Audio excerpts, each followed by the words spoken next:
ეროვნულ ბიბლიოთეკაში გუშინ ხელოვნების ხელშეწყობის ფონდ ავტოგრაფის პრეზენტაცია გაიმართა. ახალი ფონდი საქართველოში და მის ფარგლებს გარეთ მოღვაწე ხელოვნების შემოქმედების ხელშეწყობის მიზნით დაფუძნდა. მისი ძირითადი საქმიანობა იქნება კომპოზიტორების საავტორო საღამოების ჩატარება, კონცერტებისა და წარმოდგენების ორგანიზება, წიგნების გამოცემა და გამოფენების მოწყობა.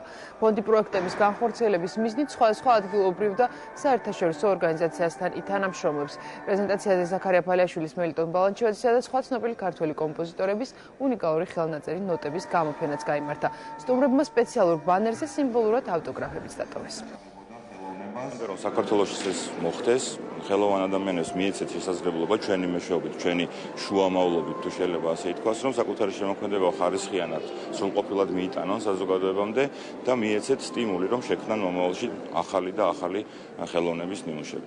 ეს ფონდი გაუკეთებს ორგანიზებას საინტერესო საზოგადოებისთვის ღონისძიებებს. ამ ფონდის დაფუძნება უმნიშვნელოვანესია, ჩვენ ყოველ შემთხვევაში ეს ასე მივიჩინეთ და სწორედ პირველად აი ასეთი დიდი კოლექცია გამოვიტანეთ. დიდი ქართველი კომპოზიტორების ავტოგრაფები და ავტოგრაფს უსურვებთ, როგორც აი ამ ხელნაწერების ავტორები იყვნენ წარმატებულები, აი ასეთივე წარმატებული ყოფილიყოს ეს ფონდი.